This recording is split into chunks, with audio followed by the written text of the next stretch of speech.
दर्शकवृन्द नमस्कार। कार्यक्रम सञ्जालमा आजको स्वागत। म विकास आचार्य उपस्थित भएको छु।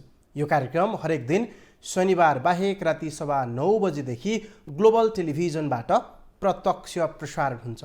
यो कार्यक्रममा हामी सामाजिक सञ्जालमा चर्चामा रहेका विषय साथै समसामयिक विषयलाई कार्यक्रममा उठाउँछौँ, त्यसको समीक्षा गर्छौँ र खबरदारी पनि। दर्शकवृन्द, यो कार्यक्रममा तपाईहरूले सोझै हाम्रो स्क्रिनमा दिएको नम्बरमा सम्पर्क गरेर आफ्नो विचार पनि राख्न सक्नुहुनेछ। तपाईहरूको क्षेत्रमा भएको व्यथिति, विसङ्गति र प्रचार गर्नुपर्ने केही त्यस्ता लुकेका विषयवस्तु भए हामीलाई सिधै सम्पर्क गर्न सक्नुहुनेछ। तपाईहरूको कुरा सुन्छौँ र सरकारवालासँग तपाईहरूले उठान गरेको विषयवस्तुको जवाफ खोज्ने प्रयत्न गर्छौँ। अब लागौँ आजको कार्यक्रमतर्फ।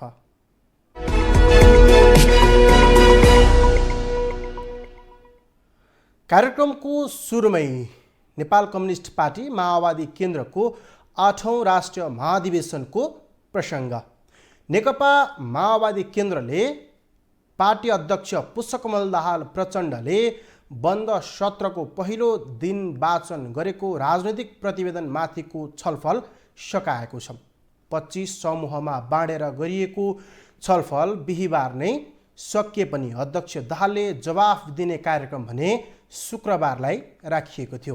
त्यसै अनुरूप अध्यक्ष दाहालले आफ्नो राजनैतिक प्रतिवेदनमा व्यापक परिमार्जन गर्नुपर्ने बताएका छन्, तर आएका सुझावहरूलाई समेट्ने दाबी गरे। प्रज्ञा भवनमा जारी 8औं राष्ट्रिय महाधिवेशनको बन्द सत्रमा आफ्नो प्रतिवेदनमाथि उठेका प्रश्नहरूको जवाफ दिँदै प्रचण्डले सबै प्रतिवेदनहरूको मूल स्पिरिट सही रहेको बताए। उनले भने, म तपाईहरूलाई नै विश्वास दिलाउन चाहन्छु, यो सिङ्गो हलको साझा प्रतिवेदन भयो।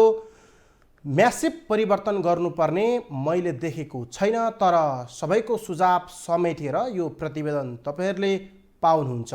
हलमा प्रस्तुत गर्दा समेत प्रतिवेदन सबैलाई नबाडिनुको कारण पनि उनले खुलाए। उनले प्रतिवेदन हलमा बाहिर न सञ्चारकर्मीसँग आयो न प्रतिवेदन कुनै प्रतिनिधिले पाएका थिए। प्रचण्डले बन्द सत्रमा पढेको भरमा सुझाव दिएका थिए। प्रतिनिधिहरूले हलमा प्रस्तुत नहुँदै बाहिर नजाओस् भनेर मात्रै यसो गरिएको प्रचण्डले स्पष्टीकरण पनि दिएका छन्। त्यस्तै प्रचण्डले विचार निर्माणका लागि आगामी चुनाव लगत्तै विशेष महाधिवेशन गर्ने बताएका छन्। यता प्रचण्डको प्रतिवेदन विरुद्ध फरक मत राखेका लेखनाथ नेउपानेको फरक मत कायमै रहने भएको छ। बन्द सत्रमा प्रचण्डले सबै सुझावलाई समेट्ने बताएपछि प्रतिवेदन पास भएको थियो, तर नेउपानेको फरक मतलाई समेट्न नसक्ने बताए। उनले फरक मतको रूपमा लिएर प्रस्तावको रूपमा राख्ने र छलफल गर्दै जाने बताएका थिए। तथापि उनको राजनीतिक प्रतिवेदन भने पारित भएको छ। यसै विषयमा पार्टी अध्यक्ष पुष्पकमल दाहाल प्रचण्डले राखेको सारांश अबको क्रममा। यो अहिलेको 8औं राष्ट्रिय महाधिवेशन मैले हिजो भनेको थिएँ, बडो सभ्य भव्य रूपमा अगाडि बढिरहेको छ। आज प्रतिवेदन जोडदार ढङ्गले पारित भयो। भोलि विधान पारित हुन्छ, केन्द्रीय समिति पनि भोलि नै निर्वाचित हुन्छ। अब फरक मत समेटियो। एउटा फरक मतलाई सम्मान गर्ने भनियो, अरू सबै समेटियो। विशेष महाधिवेशन भनेको सङ्गठनको रूपान्तरण गर्नलाई र विचारलाई पनि अझ विकसित गर्नको लागि हामीले चुनावपछि एउटा अधिवेशन त गर्नुपर्छ। यो नै टुङ्ग्यो, यो अब सबै पूर्ण भयो भन्ने हाम्रो भनाइ छैन। एउटा ठुलो ऐतिहासिक सुरुवात वैचारिक विकासको यहाँबाट भयो। अब चुनावपछि हामी विशेष अधिवेशन गरेर अझ त्यसलाई विकसित गर्छौँ। त्यसो त विचार र प्रतिवेदनमाथि बृहत छलफल गर्ने भन्दै 8औं राष्ट्रिय महाधिवेशनको आयोजना गरिएको थियो। त्यसै अनुरूप माओवादी केन्द्रले 4 दिन लगाएर आफ्नो प्रतिवेदनमा बृहत छलफल गरेको पनि बताएको छ। अब भने माओवादी केन्द्रलाई नेतृत्व छान्ने सकस देखिन्छ। अब भोलिको दिनमा अर्थात् शनिबारदेखि भने नेतृत्व छनौटको कामलाई प्राथमिकता दिएर अगाडि बढ्ने माओवादी केन्द्रले जनाएको छ। त्यो विषय एकैछिनमा जोड्छु। तथापि माओवादी केन्द्रले 4 दिन लगाएर बन्द सत्रमा विचारमाथि र आगामी कार्यदिशाका बारेमा भने व्यापक छलफल गरेको बताएको छ। त्यसो त यसअघि नै माओवादी केन्द्रले अन्य दलको महाधिवेशन जस्तो माओवादी केन्द्रको महाधिवेशन नहुने, विचारमा व्यापक छलफल गर्ने र आगामी रणनीति कस्तो हुन्छ भन्ने कुरा तय गरेर जाने बताएको थियो। त्यसो त केही मुद्दाहरूमा अझै पनि माओवादी केन्द्रले आफ्नो स्पष्ट धारणा राखिसकेको छैन। महाधिवेशनमा सरिक भएका प्रतिनिधिहरूले के सन्देश बोकेर जान्छन् भन्ने कुरा अझै पनि संशयको विषय रहेको छ। एमसीसी विरुद्ध वा एमसीसीको पक्षमा के रहन्छ माओवादी केन्द्र भन्ने कुरा स्पष्ट किटान भएको छैन। प्रचण्ड पथलाई अँगाल्ने वा नअँगाल्ने भन्ने विषय पनि माओवादी केन्द्रले स्पष्ट धारणा बनाइसकेको छैन। त्यस्तै पार्टीमा प्रचण्डको व्यक्तिवाद हावी भयो भन्दै उठेका विषयहरूलाई पनि महाधिवेशनले समेटेको छैन। यी यावत विषय त बाँकी नै छन्, तथापि यसबारेमा चुरो कुरो भने बाहिर आइसकेको छैन। हामी पनि त्यो खोदल्ने प्रयास त गरि नै रहन्छौँ। तथापि महाधिवेशनमा नीतिमा बृहत्तर छलफल भएको जनाइएको छ।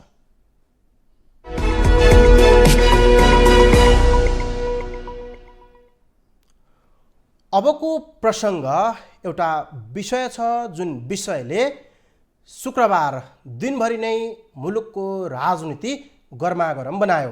राष्ट्रिय प्रजातन्त्र पार्टी राप्रपाका अध्यक्ष र विवेकशील साझाका अध्यक्ष बीचको संवाद शुक्रबार निकै चर्चित बन्यो। त्यही प्रसङ्ग अबको क्रममा राष्ट्रिय प्रजातन्त्र पार्टी राप्रपाले विवेकशील साझा पार्टीलाई मिलेर जान प्रस्ताव गरेको छ। राप्रपा अध्यक्ष राजेन्द्र लिङ्गदेन र समान विचार भएका दलहरूसँग वार्ता गर्न बनाइएको टोलीका संयोजक एवं महामन्त्री धवल शमशेर राणा विवेकशील साझाका अध्यक्ष रविन्द्र मिश्रलाई भेट्न पुगेका थिए।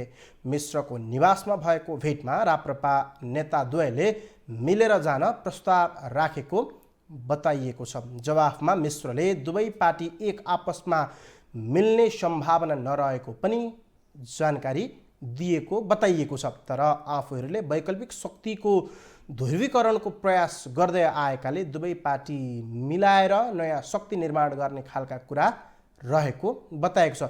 विवेकशील साझाका नेताहरूका अनुसार राप्रपासँग पार्टी एकता तत्काल सम्भव नरहेको र त्यसै अनुरूप वार्ता पनि नभएको बताउँछन्। शिष्टाचार भेटमा राष्ट्रिय राजनीतिबारे कुराकानी भएको र त्यसै क्रममा सहकार्यको विषय आएको पनि विवेकशील साझाका अध्यक्ष रविन्द्र मिश्रले सामाजिक सञ्जालमा लेखेका छन्।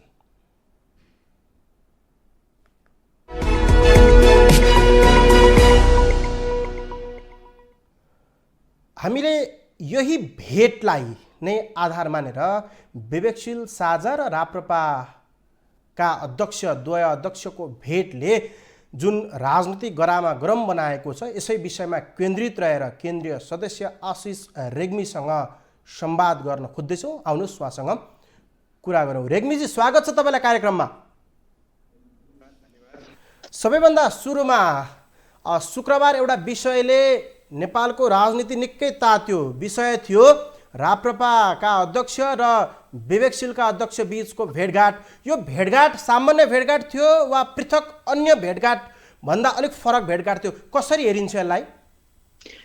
यसलाई म सामान्य भेटघाटको रूपले हेर्न चाहन्छु। विवेकशील साझा पार्टीले चाहिँ अन्य दलहरूसँगको वार्ताको ढोका सधैँ खुल्ला नै राखेको छ। लुम्बिनी भेलादेखि नै उसले चाहिँ के भनिरहेको छ भन्दाखेरि विचार मिल्ने दलहरूसँग चाहिँ हामी ध्रुवीकरणमा जान्छौँ, हामी वार्ता गर्छौँ, मिल्ने दलहरूसँग हामी एकतामा जान्छौँ भन्ने कुराहरू चाहिँ हामीले पहिलेदेखि गरिरहेकै हो। अब यसमा चाहिँ अब राजेन्द्रजी र धवलजी, डाक्टर धवल शमशेर र हाम्रो अध्यक्ष रविन्द्रजीको भेटघाटलाई यसलाई सामान्य रूपमा हेर्नुपर्छ। तर के पनि कुरा भए भने जुन तरिकाले अहिले विवेकशील साझा हिँडिरहेको छ, एजेन्डाहरू बोकेर हिँडिरहेको छ, केहीलाई केन्द्रीय तपाईँहरूको बैठक बसेर पास पनि गर्यो, त्यो अनुसार राप्रपासँग केही मिल्ने छाडकाट देखिसकेपछि यो पार्टीकीकरणको विषयलाई लिएर कुरा गर्नको लागि दुई अध्यक्ष बसेको भन्ने कुरा सुनिन्छ। बजारमा आएको चर्चा हल्ला यो छ। यसलाई कसरी बुझ्ने आम नागरिकले? यसलाई हाम्रो अध्यक्ष रविनजीले पनि आफ्नो फेसबुक मार्फत र डिफ्रेन्ट मिडियाको न्युज पनि हेर्नु भएको छ। तपाईँहरूले यसलाई क्ल्यारिफाई गरिसक्नु भएको छ होइन। रविनजीले चाहिँ के भन्नु भएको छ भन्दाखेरि चाहिँ रूपान्तरणकारी शक्ति निर्माणको लागि चाहिँ तेस्रो नयाँ शक्ति चाहिँ निर्माण गरौँ न त होइन। विवेकशील साझा पार्टी अहिले राप्रपामा मिल्ने सक्ने सम्भावना नरहेको र राप्रपा पनि विवेकशील साझामा आउन सक्ने सम्भावना नरहेको अवस्थामा चाहिँ रूपान्तरणकारी चाहिँ तेस्रो शक्ति होइन, दुईटा मात्र होइन अरू पनि शक्तिहरू जो छन् देशलाई चाहिँ रूपान्तरण गर्न सक्ने क्षमता निर्माण गर्नको लागि चाहिँ अन्य शक्तिहरूलाई पनि जोडेर चाहिँ रूपान्तरणकारी नयाँ शक्ति निर्माण गरौँ भनेर चाहिँ रविनजीले भनिसक्नु भएको छ होइन। त्यसकारण चाहिँ यो एकताको कुरा चाहिँ अहिले अलिक चाँडो हुन्छ कि जस्तो मलाई लाग्छ होइन। यद्यपि नेतृत्वहरू चाहिँ भेटघाट गर्दाखेरि चाहिँ एकताका कुराहरू आउनु यो स्वाभाविक नै हो। पक्कै पनि राप्रपासँग विवेकशील आउने वा विवेकशीलसँग राप्रपा जाने भन्दा पनि दुई मिलेर अन्य शक्ति अर्थात् तेस्रो शक्तिको रूपमा विकास गर्न सकिन्छ भनेर छलफल भएको भनेर बुझ्दा हुन्छ हामीले। अध्यक्षज्यूले यसरी नै कुराहरू प्रस्ट्याइसक्नु भएको छ। यो नयाँ देशमा रूपान्तरणकारी शक्ति निर्माण गर्नुपर्छ भन्ने लाइन त साझा पार्टी निर्माण हुँदाखेरिदेखि नै र विवेकशील साझा बन्दाखेरि नै विवेकशील र साझा अलग बस्नु हुँदैन। रूपान्तरणकारी शक्ति एउटै हाम्रो गन्तव्य एउटै छ भनेपछि चाहिँ एकै ठाउँमा आउनुपर्छ भनेर विवेकशील र साझा जोडिएको हो र यसरी नै अरू शक्तिहरू पनि जोड्दै जाँदा चाहिँ यो रूपान्तरणकारी शक्ति निर्माण हुन्छ भन्ने चाहिँ मलाई पनि लाग्दछ। तपाईहरुको एजेन्डामा फरक मत राख्नुभएका तपाईहरुकै संयोजक मिलन पाण्डेलाई तपाईले समेट्न सक्नु भएन, उहाँलाई घोक्रे ठ्याक लगाउनु भयो, उहाँकै आफ्नै पनि विषय त्यो थियो, तपाईहरुसँग रहन सक्नु भएन।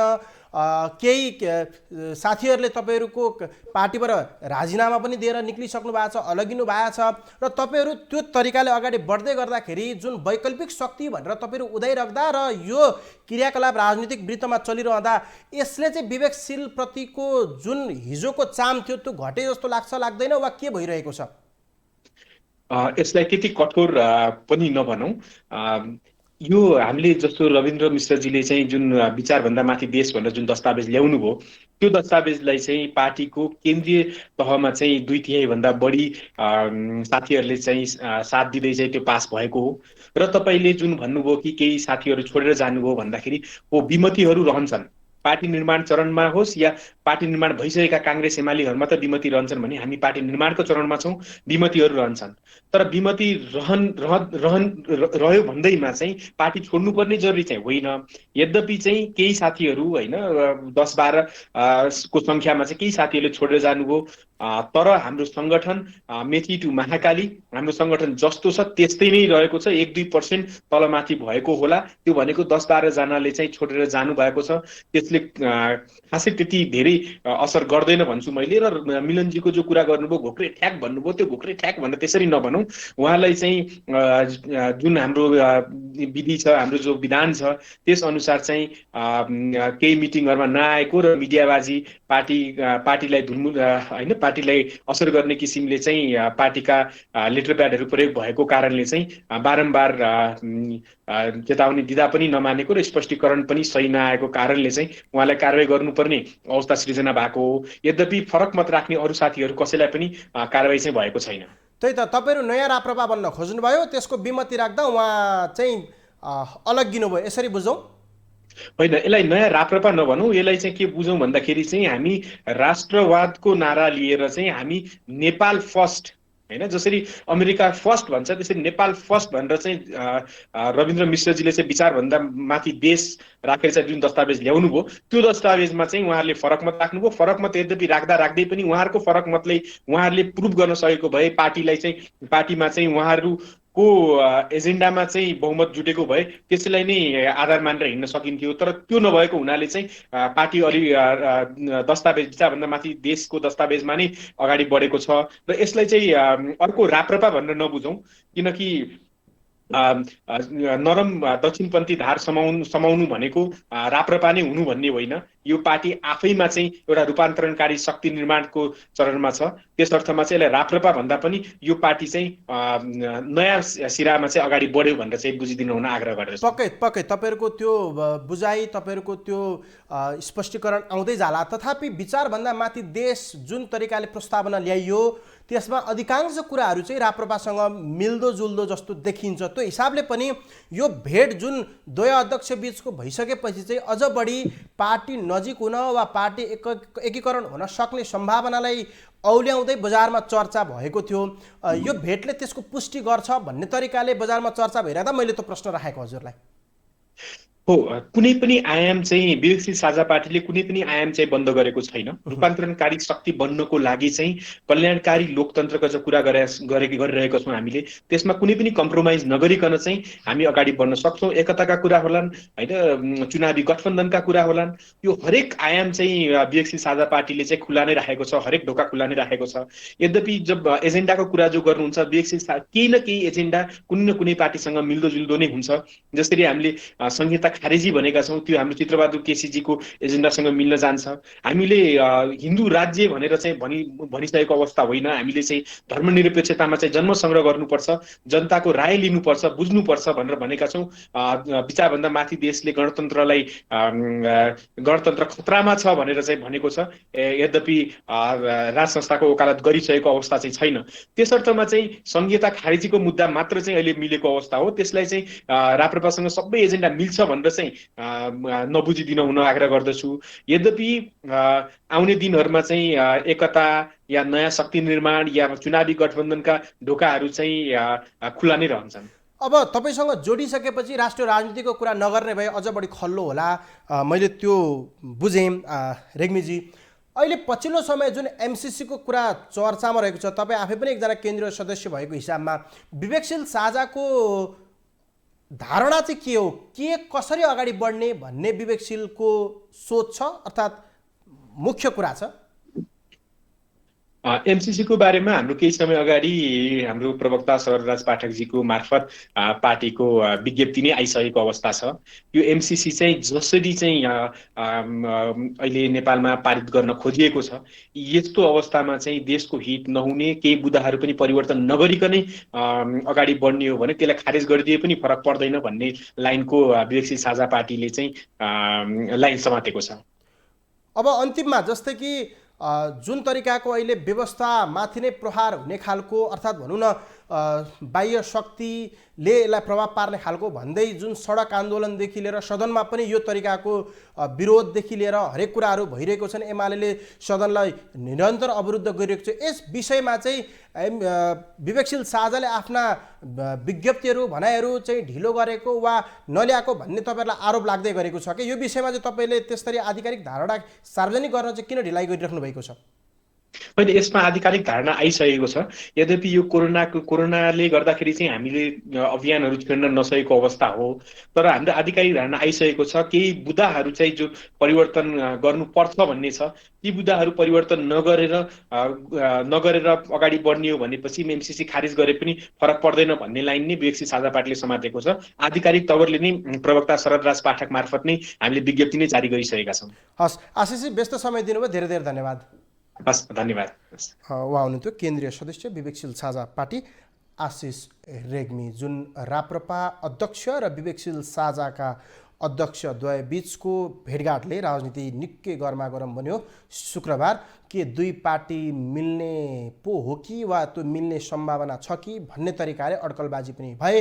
त्यसो त दुवैतिरबाटको कुरा सुन्ने हो भने ती प्रसङ्गहरू वा ती कुराहरू भने उठेको भन्ने कुरा चाहिँ अहिले आशिष रेग्मी जो केन्द्रीय सदस्य पनि हुन्छ उहाँले पनि पुष्टि गर्नुभएको छ कि राप्रपा अध्यक्षले पार्टी एकीकरणको सम्भावना रहेको औल्याएको अवस्थामा विवेकशील साझा पार्टीका अध्यक्षले भने यथास्थितिमा राप्रपासँग विवेकशील मिल्ने वा विवेकशीलसँग राप्रपा मिल्ने भए भन्दा पनि नयाँ शक्ति निर्माण गरेर लिएर जाने, अर्थात् तेस्रो शक्ति निर्माण गरेर लिएर जान सक्नेमा चाहिँ सम्भावना रहेको बुझियो। यो हिसाबमा जुन एक प्रकारले अहिले विवेकशील साझा पार्टी अधिकांश राप्रपा पार्टीको एजेन्डाहरूसँग मिल्दोजुल्दो अवस्थामा रहेको अवस्थामा यसरी राजनीति गर्मागर हुनु भन्ने विषय स्वाभाविक भए तापनि हामीले यही विषयमा के राप्रपा र विवेकशील साझा मिल्न खोजेको वा एकीकरणको चरणसम्ममा आइपुग्ने अवस्था हो भनेर सोधेका थियौँ।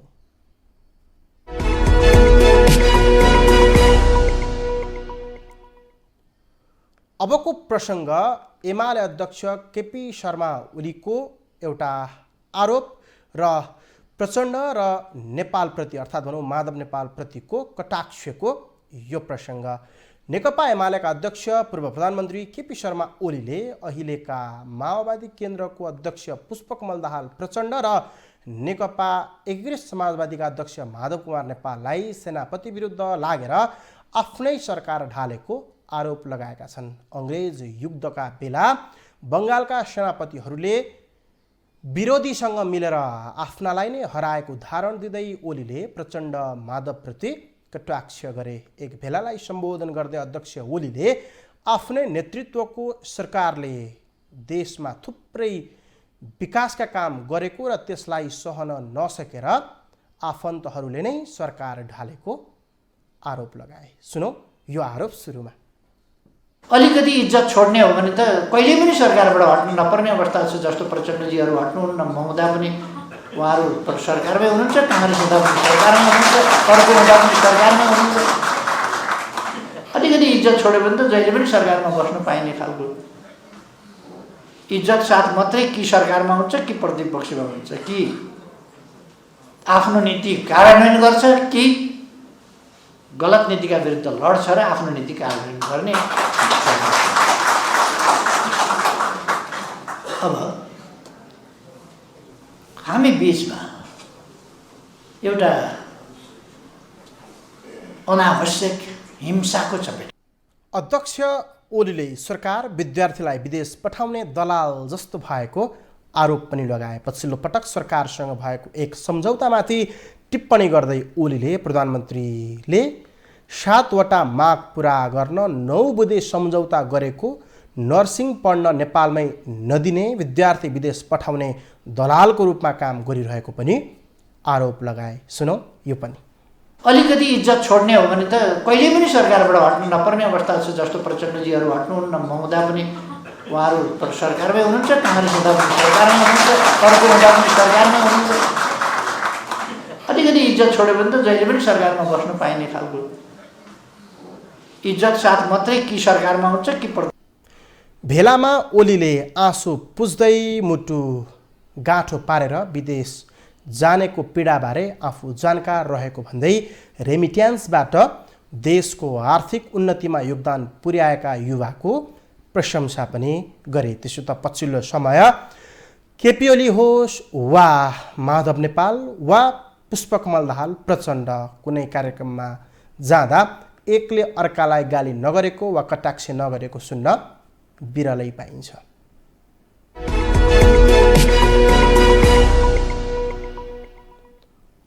अबको प्रसङ्ग पुनः नेकपा माओवादी केन्द्रको 8औं महाधिवेशनकै प्रसङ्ग।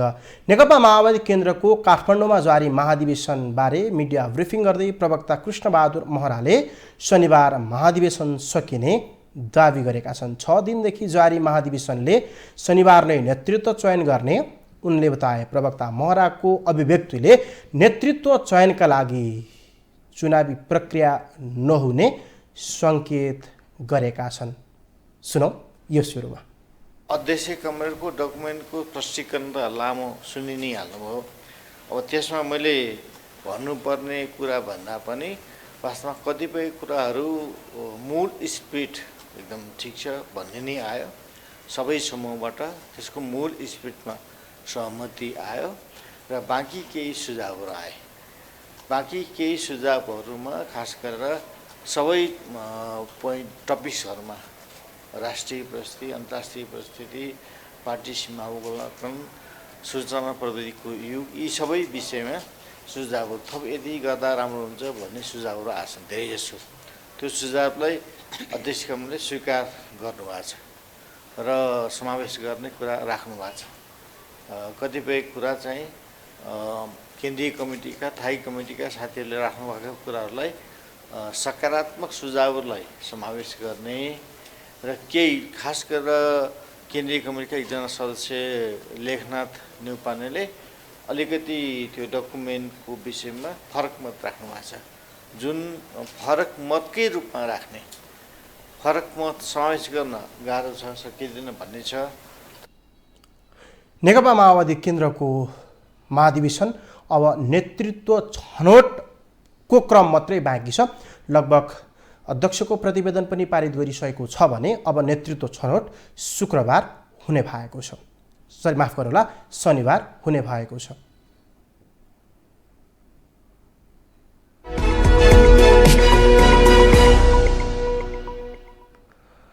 हामीले शनिबार हुने नेतृत्व छनौट कसरी अगाडि बढ्छ, अध्यक्ष प्रचण्डले जुन राजनीतिक प्रतिवेदन सुनाउनु भएको थियो त्यसमा विमतिहरू पनि थिए, अर्थात् फरक मत पनि थिए, त्यसको सुनवाई कसरी भयो यी लगायतका विषयमा कुरा गर्नका लागि हामीले पूर्व कृषि मन्त्री गण्डकी प्रदेशका र अहिलेका सांसद लेखबहादुर थापासँग फोन कल मार्फत जोडिएका छौँ। आउनुहोस् उहाँसँग कुरा गरौँ। मानेजी, स्वागत छ कार्यक्रममा तपाईँलाई। धन्यवाद। सबैभन्दा सुरुमा तपाईँ आफू पनि जोडिनु भएको छ महाधिवेशनमा। अब प्रतिवेदन त पास भयो, नेतृत्व छनौटको प्रक्रिया कसरी अगाडि बढ्छ? निर्वाचन मार्फत हुन्छ वा सहमतिको आधारमा हुन्छन्? कस्तो खाका बन्दैछ? हजुर, यो अहिलेको हाम्रो पार्टी नेपाल कम्युनिस्ट पार्टी माओवादी केन्द्रको 8औं महाधिवेशनद्वारा 21औं शताब्दीमा जनसमाजवादको नेपाली बाटो विषयक दस्तावेज चाहिँ अभूतपूर्व रूपमा सिङ्गो पार्टीको एकमत चाहिँ एकताद्वारा चाहिँ आज चाहिँ यो पारित भएको छ र पार्टीले मुख्य गरी विचारधात्मक रूपमा 21औं शताब्दीको नयाँ समाजवादको विचार निर्माण गर्ने प्रक्रिया अगाडि बढेको छ। त्यसलाई कार्यान्वयन गर्नको निम्ति सङ्गठन धेरै महत्त्वपूर्ण पक्ष हो। त्यस कारणले सर्वहारा वर्गीय सहितको क्रान्तिकारी पार्टी निर्माण गर्नको निम्ति पार्टीले चाहिँ अबको कार्यक्रम भन्नुहोस् न, अब भोलिको कार्यक्रममा चाहिँ पार्टी समितिले चाहिँ आफ्नो सङ्गठन तयार गर्ने बारेमा अगाडि बढिरहेको छ। यो सन्दर्भमा मलाई लाग्छ पार्टीको स्थायी कमिटीको बैठक बसिरहेको छ। पार्टीले एउटा प्रस्ताव चाहिँ पेश गर्नेछ, सहमतिको प्रस्ताव पेश गर्नेछ र कतिपय इच्छुक साथीहरू चाहिँ बढी निस्कनु भयो भने निर्वाचन पनि हुन सक्छ। भनेपछि अहिलेसम्मको अवस्थामा चाहिँ सहमतिको आधारमा अध्यक्ष मण्डलले एउटा नाम प्रस्तुत गर्नेछ, त्यसमा कुरा मिलेन र कोही आकाङ्क्षी भयो भने त्यो नाम अनुसारको निर्वाचन हुने जस्तो बुझिन्छ, होइन त? हुन पनि सक्छ, त्यो अहिले ठ्याक्कै त भन्न सकिँदैन होइन।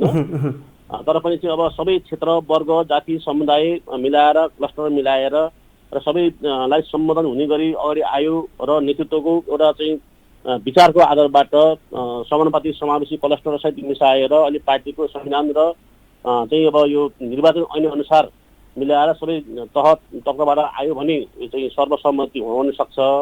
त्यसमा चाहिँ फेरि चाहिँ अब अहिलेको सन्दर्भमा धेरै साथीहरूको चाहिँ इच्छा पनि देखिएको छ। त्यसको आधारबाट हो भने त्यो चाहिँ सङ्ख्याभन्दा बढी चाहिँ अपेक्षित चाहिँ सदस्य देखियो भने चुनाव हुन पनि सक्छ। अब जुन तपाईँहरूको राजनीतिक प्रतिवेदन पास त भयो, तथापि विमतिहरू अर्थात् फरक मतहरू उठेका थिए। फरक मतलाई सम्बोधन भएन भनेर नेताहरू असन्तुष्ट पनि रहनु भएको थियो। त्यसलाई कसरी अगाडि लिएर जान्छ पार्टीले, के लाग्छ तपाईँलाई? होइन, यसमा चाहिँ राम कार्की पाठबाट फरक मत दर्ता गर्नुभएको थियो। त्यो हामी सबैले पनि हामी श्रवण गऱ्यौँ, अध्ययन चाहिँ गऱ्यौँ। उहाँको डकुमेन्ट हेर्दा चाहिँ अध्यक्ष कमिटीले प्रस्तुत गर्नुभएको राजनीतिक दस्तावेजलाई पूरक हुने गरी, सपोर्टिङ हुने गरी, सहयोगी हुने गरी पेश गर्नुभएको छ। केही नयाँ सुझाव पनि दिनुभएको छ। त्यो विषयलाई चाहिँ पार्टीमा मतलब डकुमेन्टमा चाहिँ समावेश गर्ने कुरा आज निर्णय भइसकेको छ। त्यस्तै लेखनाथ न्यौपानेजीको जुन फरक मत थियो त्यो फरक मतलाई त नजरअन्दाज गरियो भन्ने आरोप छ तपाईँहरूलाई। उहाँको फरक मत चाहिँ पार्टीमा आधिकारिक रूपमा, औपचारिक रूपमा पार्टीको चाहिँ कार्यालयमा दर्ता गरिएको रहेनछ। अनलाइन मार्फत र चाहिँ यो चाहिँ यो फेसबुक मार्फत दर्ता गरेको हुनाले त्यो त्यति धेरै चाहिँ त्यसको महत्त्व त रहेन। तैपनि उहाँले उठाउनु भएको कतिपय विषय चाहिँ जायज विषयवस्तुलाई चाहिँ डकुमेन्टमा समावेश गरिनेछ। अब तपाईँ आफै पनि गण्डकी प्रदेशबाट महाधिवेशनमा प्रतिनिधित्व गर्नुभयो। जुन हिसाबको तपाईँले 8औं राष्ट्रिय महाधिवेशन विचारमाथिको बृहत छलफल गर्ने एउटा थलो बन्छ भन्ने सोच ल्याउनु भएको थियो, त्यस्तै पाउनुभयो कि अलिक फरक पाउनुभयो, के लाग्यो तपाईँलाई? होइन, मन लाग्छ यो दस्तावेज 21औं शताब्दीमा समाजवादको नेपाली बाटो जो शीर्षकको नामको दस्तावेज छ, अहिलेको अवस्थामा चाहिँ कसरी चाहिँ समाजवादी क्रान्ति गर्न सकिन्छ, जो हामीले संविधानमा उल्लेख गरेको अवस्था छ के छ भने चाहिँ नेपालको चाहिँ नेपाली समाज चाहिँ अब समाजवाद उन्मुख हुनेछ भनेर संविधानमा लेखिएको छ। त्यो संविधानको विषयलाई कार्यान्वयन कसरी गर्न सकिन्छ भन्ने बारेमा व्यापक रूपमा चाहिँ छलफल र बहस भयो, जसबाट चाहिँ मन लाग्छ रणनीतिक रूपबाट हेर्नुहुन्छ भने समाजवादी क्रान्तिको रणनीति, कार्यात्मक रूपमा हेर्नुहुन्छ भने समाजवाद उन्मुख समृद्ध नेपाल निर्माण गर्ने, र राजनीतिक रूपमा हेर्नुहुन्छ भने नेपाल तथा विश्वको स्थितिको मूल्याङ्कन गरिएको छ, जसमा चाहिँ कसरी नेपाल र नेपाली जनतालाई चाहिँ विश्व चाहिँ अब स्थितिमा विश्वमा चाहिँ भनौँ न साम्राज्यवादले कसरी नेपाली जनतालाई शोषण गरिएको छ, दमन गरिएको छ, अन्य अत्याचार गरिएको छ, वित्तीय पुँजी कसरी विकास गरिएको छ, एकाधिकार पुँजी कसरी विकास गरिएको छ, दलाल नकासा पुँजी कसरी विकास भइरहेको छ, र नेपाली जनताले चाहिँ अन्यायमा परिरहेको छ, आर्थिक शोषणमा परिरहेको छ भन्ने कुराको विहङ्गम चाहिँ व्याख्या गरिएको छ। अनि अर्कोतर्फ हेर्नुहुन्छ भने चाहिँ यो हामीले सबै नेपाली जनतालाई समस्या हल गर्नको निम्ति चाहिँ सडक, सदन र सरकारको काम कारबाहीलाई जनता र देशलाई केन्द्रमा राखेर सम्पन्न गर्नुपर्ने हुन्छ, हल गर्नुपर्ने हुन्छ, र सबै नेता तथा कार्यकर्ताहरू उत्पादनमा सहभागी हुनैपर्छ भन्ने नीति पनि तयार गरेको छ। र अहिले जुन नेपालमा सङ्घीय लोकतान्त्रिक गणतन्त्रको संविधान निर्माण भएको छ, त्यो वास्तवमा नेपाल कम्युनिस्ट पार्टी माओवादी केन्द्रको कारणबाट भएको हो। यसको श्रेय हामीले लिनुपर्छ। वास्तवमा चाहिँ यसको आधारबाट चाहिँ राष्ट्रियता, जनतन्त्र र जनजीविका सभालाई लिएर स्वाधीनताको सङ्घर्षहरू, अनि जसरी नेपालमा चाहिँ नेकपा हुँदाको अवस्थामा पार्टीको दबावमा, पार्टीको प्रेसरमा तत्कालीन सरकारले चाहिँ सूची नक्सा साधन गर्न सफल भयो, त्यो पनि श्रेय पनि हाम्रो पार्टीको मुख्य पहल कदमी भएको हुनाले त्यसलाई हामी जनतामा स्थापित गर्नुपर्छ। र वास्तवमा जनतन्त्रको हक हेर्नुहुन्छ भने गणतन्त्र र संविधान विरोधी चाहिँ हरकतको विरुद्धमा सङ्घर्ष गर्नुपर्छ, र जनताको चाहिँ सबै समस्याहरू घाँस कपास, स्वास्थ्य, शिक्षा, रोजगारलाई हामीले केन्द्रमा राखेर अगाडि बढ्नुपर्छ, र हामीले नेपालमा चाहिँ वर्गीय चाहिँ उत्पीडनको अन्त्य गर्ने र चाहिँ जनतालाई न्याय प्रदान गर्ने, सबै वर्ग, क्षेत्र, लिङ्ग, समुदायलाई चाहिँ एउटा समानताको हक प्रदान गर्ने र विकासको समृद्धिको मार्गमा लिएर गएर अनि नेपाली जनताले वास्तवमा चाहिँ राजनीतिक पार्टीहरूले निर्वाचनमा भाग लिनको क्रममा चाहिँ अहिलेको निर्वाचन प्रणाली धेरै महँगो भयो, र त्यस कारणले पुनः समानुपातिक निर्वाचन प्रणाली तयार जानुपर्छ, र प्रत्यक्ष निर्वाचित शासकीय मतलब कार्यकारी राष्ट्रपति प्रणालीको चाहिँ शासकीय स्वरूप चाहिँ यसरी निर्माण जानुपर्छ भन्ने बारेमा विहङ्गम छलफल र बहस भयो। मलाई लाग्छ हाम्रो पार्टीले उठाएको एजेन्डा चाहिँ नेपालको मात्र नभएर विश्वको निम्ति पनि एउटा नयाँ एजेन्डा हुनसक्छ। त्यस कारणले मलाई लाग्छ म यसप्रति म गर्व गर्न चाहन्छु। हस्, व्यस्त समय दिनुभयो, तपाईँलाई धेरै धेरै धन्यवाद। धन्यवाद। उहाँ हुनुहुन्थ्यो लेखबहादुर थापा, गण्डकी प्रदेशका सांसद, पूर्व कृषि मन्त्री।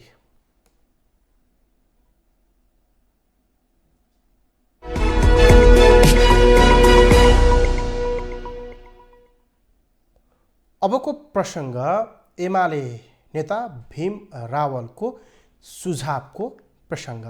नेकपा एमालेका नेता भीम रावलले देश छोडेर भागेका अफगानिस्तानका पूर्व राष्ट्रपति अशरफ गानीको भनाइबाट पाठ सिक्न नेपालका नेताहरूलाई सुझाव दिएका छन्। शुक्रबार साँझ सामाजिक सञ्जाल मार्फत नेता रावलले नेपालका कतिपय नेता बाह्य शक्तिको मुक्तिमा आफ्नो स्वीकार र प्रतिष्ठाको आयु देख्ने गरेको टिप्पणी गर्दै तिनीहरूले अशरफ गानीबाट शिक्षा लिनुपर्ने बताएका छन्। रावलले लेखेका छन्, बाह्य शक्तिको भक्तिमा आफ्नो शक्ति र प्रतिष्ठाको आयु देख्ने नेपालका कतिपय नेताहरूले देशबाट भाग्न बाध्य अफगानिस्तानका पूर्व राष्ट्रपति अशरफ गानीको अन्तर्राष्ट्रिय समुदायमाथि भर गरे अनुरूप अन्तिममा सहयोग नभएको र यसरी भर गर्नु गल्ती भएको भन्ने सार्वजनिक भनाइबाट शिक्षा लिने कि उनको यो भनाइ एमसिसी विरुद्ध थियो। त्यस्तै एमसिसीको विरोधमा नेपाल मजदुर किसान पार्टीले एमसिसी संसदमा पेश समेत नगर्न भन्दै दबाब दिँदै संसद भवन अगाडि खबरदारी सभा गरेका छन्। शुक्रबार काठमाडौँको नयाँ बानेश्वर चोकमा नेपाल मजदुर किसान पार्टीले एमसिसी संसदमा पेश नगर्न दबाब दिँदै खबरदारी सभा गरेको हो। सभामा पार्टीका नेता प्रेम सुवालले सम्झौता राष्ट्रघाती भन्दै संसदमा पेश नगर्न र गर्न नदिन सांसदहरूलाई अपिल गरे। उनले सम्झौता खारेज नभएसम्म आन्दोलन जारी राख्ने पनि चेतावनी दिए। सुनौ नेता प्रेम सुवालको यो भनाइ। देशघात गर्ने एमसिसी सम्झौता गर्ने शासक दलहरूलाई चिन्नुपर्छ र ती दलका इमान्दार संसद सदस्यहरूलाई हामी भन्न चाहन्छौँ यो संसदमा पेश गर्न नदिनु होला र यसलाई पास गर्नुहुन्न, यसलाई कार्यान्वयन गर्नुहुन्न। यसलाई श्रीलङ्काले जसरी राष्ट्रिय सुरक्षामा खतरा हुने भनेर निष्कर्ष निकालेर श्रीलङ्काले एमसिसी सम्झौतालाई खारेज गरे, त्यसरी नै हामी नेपालले पनि यो सम्झौतालाई खारेज गर्नु आवश्यक छ। यो सम्झौता एमसिसी सम्झौता खारेज नभएसम्म नेपाल मजदुर किसान पार्टीले नेपाली जनतासँग मिलेर यो सम्झौता खारेज गराउनको लागि सङ्घर्षलाई चालु राख्नेछ। त्यसो त एमसिसीको विरुद्धमा नेमकिपा यस अघिदेखि नै लागिरहेको छ। संसदमा पनि अन्य विषयको प्रसङ्ग आउँदा पनि प्रेम सुवालले एमसिसीकै विषय जोडेर भनाइराख्ने गरेका छन्। यसरी भनाइराख्ने गर्दा उनले अहिले पार्टीले चाहिँ एमसिसी विरुद्धमा खुलेरै आन्दोलनको तयारी र थालनी गरेका छन्।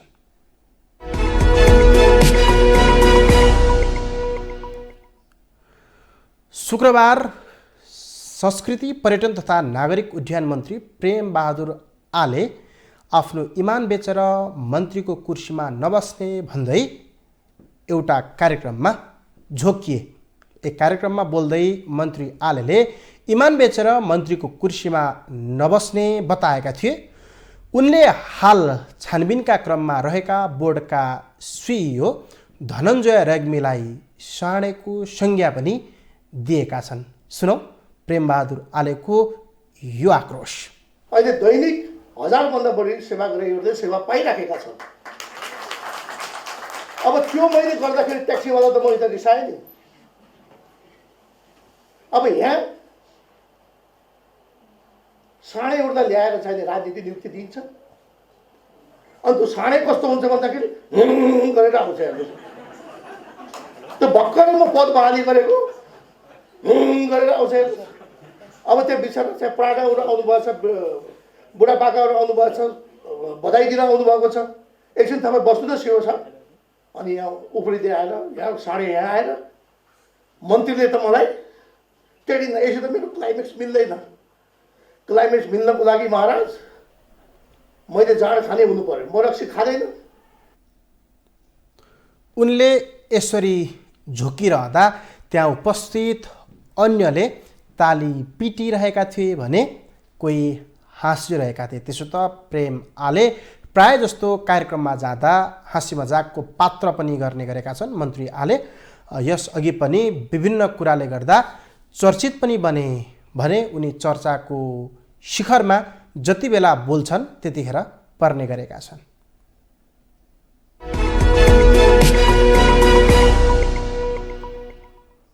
अबको प्रसङ्ग अङ्ग्रेजी नयाँ वर्षको। अङ्ग्रेजी नयाँ वर्ष 2022 शुक्रबार मध्यरातिदेखि सुरु हुँदैछ। के भयो त सन् 2021मा? त्यसो त सन् 2021मा विश्व राजनैतिकमा निकै उत्तर चढाव मात्रै होइन अन्य हिसाबले पनि महत्त्वपूर्ण रह्यो। कोरोना भाइरसको सङ्क्रमण कायमै रहेको बेला नयाँ भेरिएन्ट ओमिक्रोनको त्रास फेरि सुरु भएको छ भने शक्ति राष्ट्रहरू बीचको अन्तर्सङ्घर्ष समेत वर्ष 2021मा कायम रह्यो। यसै विषयमा सहकर्मी ममिता भण्डारीले तयार पारेको यो विशेष रिपोर्ट हेरौँ।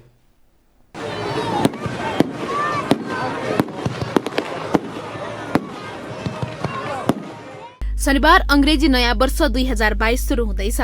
वर्ष 2021मा संसारमा राजनैतिक उतार चढावसँगै कोरोना भाइरसको नयाँ भेरिएन्टका कारण बढेको जोखिम समेत चर्चाका विषय बने। विश्व स्वास्थ्य संगठन WHO ले कोरोना भाइरसको नयाँ भेरिएन्ट पनि 2021मा नै भेटिएको छ। नयाँ भेरिएन्टलाई WHO ले ओमिक्रोन नाम दिएको छ। त्यसबाहेक वर्ष 2021मा अफगानिस्तानबाट अमेरिकी सेना फिर्ता र तालिबान शासन सुरु भएको छ। लामो समय शासन गरेका पूर्व राष्ट्रपति अशरफ घानी विदेशीको शरणमा पुगे। दक्षिण एसियाली मुलुक म्यानमारमा नोबेल शान्ति पुरस्कार विजेता प्रजातन्त्रवादी नेत्री आङ सान सुकीलाई वर्ष 2021मा अदालतले जेल सजाय सुनायो। सन् 2021मा बंगलादेशका पूर्व प्रधान न्यायाधीश सुरेन्द्र कुमार सिन्हालाई राजधानी ढाकामा रहेको एक विशेष अदालतले 11 वर्षको जेल सजाय सुनाएको छ। सन् 2021मै भारतले शक्तिशाली आणविक क्षेपणास्त्रको सफल परीक्षण गरेको छ। चीनसँगको बढ्दो तनावकै बीच भारतले 5000 किलोमिटर परसम्मको लक्ष्यमा प्रहार गर्न सक्ने ब्यालिस्टिक मिसाइल अग्नि 5 को सफलतापूर्वक प्रक्षेपण गरेको हो। विदेशी मुद्रा प्रयोग गर्न तालिबान सरकारले प्रतिबन्ध लगाएको छ। विदेशी मुद्राको प्रयोगले अफगानिस्तानको अर्थतन्त्रमा नकारात्मक असर परेको ठहर गर्दै तालिबान सरकारले विदेशी मुद्रा प्रयोगमा प्रतिबन्ध लगाएको हो। वर्ष 2021मा पृथ्वीको तापक्रम कम गर्ने विषयमा भएको कोप 26 सम्मेलन भयो। सम्मेलनले विश्व तापक्रम कम गर्न संसारका प्राय सबै शक्तिशाली नेताहरूलाई एकै ठाउँमा ल्याएको छ। कोप 26 सम्मेलनले भने देशहरूलाई यो लक्ष्य सन् 2050 सम्ममा हासिल गर्न सिफारिस गरेको छ। अमेरिकाको मेडिकल टिमले सन् 2021मा सुँगुरको मृगौला मानिसमा सफलतापूर्वक प्रत्यारोपण गरेको छ। अमेरिकाको युनिभर्सिटी अफ लाङ्गोनका डाक्टरको टोलीले सुँगुरको मृगौला मानिसमा प्रत्यारोपण गरेको र यसले अस्थायी रूपमा काम गरेको थियो। ग्लोबल टेलिभिजनका लागि ममिता भण्डारी, काठमाडौँ। शुक्रबार मध्यरातिदेखि अंग्रेजी नयाँ वर्ष 2022 लाग्दैछ। हाम्रो तर्फबाट पनि तपाईहरुलाई शुभकामना।